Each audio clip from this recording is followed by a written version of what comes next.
بسم اللہ الرحمن الرحیم۔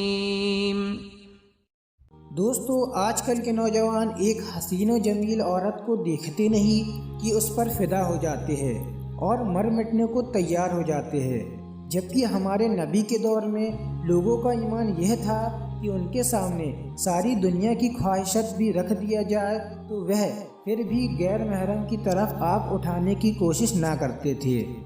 اسی طرح ایک مرتبہ رحمت عالم نور مجسم صلی اللہ تعالی علیہ وسلم کے والد محترم حضرت سیدنا عبداللہ بن عبد المطلب رضی اللہ تعالی عنہ کہیں سفر پر جا رہے تھے۔ راستے میں ایک یہودی عورت ملی جو اپنے مذہب کی کتابوں کو خوب جانتی تھی اور وہ کاہنہ بھی تھی۔ اس کا نام فاطمہ بن عمر تھا، جو کہ بہت زیادہ حسین و جمیل اور پارسا تھی۔ لوگ اس سے شادی کرنے کی خواہش کرتے تھے۔ حسن و خوبصورتی میں اس کا بہت چرچا تھا۔ جب اس کی نظر آپ رضی اللہ تعالی عنہ پر پڑی تو اسے آپ رضی اللہ تعالی عنہ کی پیشانی میں نور نبوت چمکتا ہوا نظر آیا اور وہ آپ کے قریب آ کر کہنے لگی، اے نوجوان، اگر تو مجھ سے ابھی مباشرت یعنی ہم بستری کر لے تو میں تجھے 100 اونٹ دوں گی۔ یہ سن کر حیا کے پیکر حضرت عبداللہ رضی اللہ تعالی عنہ نے فرمایا، مجھے حرام کام میں پڑنے سے موت زیادہ عزیز ہے اور حلال کام تیرے پاس نہیں، یعنی تو میرے لیے حلال نہیں، پھر میں تیری خواہش کیسے پوری کر سکتا ہوں؟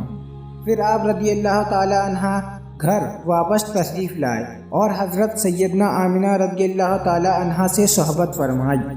چند دنوں بعد ایک مرتبہ پھر آپ رضی اللہ تعالی عنہ کی ملاقات اس عورت سے ہوئی۔ اس نے آپ رضی اللہ تعالی عنہ کے چہرے انور پر نور نبوت نہ پا کر پوچھا، تم نے مجھ سے جدا ہونے کے بعد کیا کیا؟ آپ رضی اللہ تعالی عنہ نے فرمایا، میں اپنی زوجہ کے پاس گیا اور اس سے مباشرت کی۔ یہ سن کر وہ بولی، خدا کی قسم میں بدکارہ نہیں ہوں، لیکن میں نے تمہارے چہرے پر نور نبوت دیکھا ہے، جو میں نے چاہا کہ وہ نور مجھے مل جائے، مگر اللہ کو کچھ اور ہی منظور تھا، اس نے جہاں چاہا اس نور کو رکھا۔ جب یہ بات لوگوں کو معلوم ہوئی تو انہوں نے اس عورت سے پوچھا، کیا واقعی عبداللہ نے تجھے قبول نہ کیا؟ کیا تو نے اسے اپنی طرف دعوت دی تھی؟ یہ سن کر اس عورت نے چند اشعار پڑھے، جس کا ترجمہ یہ ہے کہ میں نے ایک بجلی دیکھی، اس نے سیاہ بادلوں کو بھی چمکا دیا تھا۔ اس بجلی میں ایسا نور رکھا تھا جو سارے ماحول کو چاندنی کی طرح روشن کر رہا تھا۔ میں نے چاہا اس نور کو حاصل کر لوں تاکہ اس پر فخر کرتی رہوں، مگر ہر پتھر کی رگڑ سے آگ پیدا نہیں ہوتی۔ مگر اے عبداللہ اور زہری عورت یعنی حضرت عائشہ صدیقہ رضی اللہ تعالی عنہ بڑی خوش نصیب ہے جس نے تیرے دونوں کپڑے لے لیے۔ وہ کیا جانے کہ اس نے کتنی عظیم چیز حاصل کر لی ہے۔ تم سے وہ شہزادہ حاصل کر لیا ہے جس کے وجود پر 2 چادریں ہیں، ایک حکومت کی اور دوسری نبوت کی۔ وہ عورت اکثر یہ اشعار پڑھا کرتی تھی۔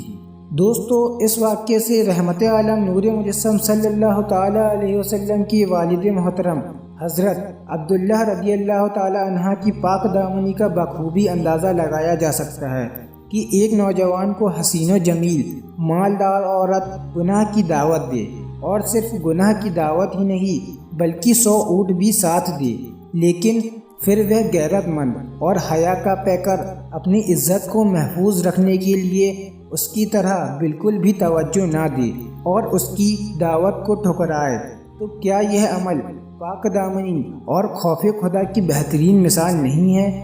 ایسے مرد مومن کی پاک دامنی پر کروڑوں سلام۔ تو دوستوں، میں آپ سے امید کرتا ہوں کہ آپ کو ہماری ویڈیو اچھی لگی ہوگی، اور اگر آپ کو ہماری ویڈیو اچھی لگی ہو تو ہماری ویڈیو میں کمنٹ کیجئے، لائک کیجئے، اور اگر ابھی تک آپ نے آر کے نالج یوٹیوب چینل کو سبسکرائب نہیں کیا تو پلیز سبسکرائب کیجئے۔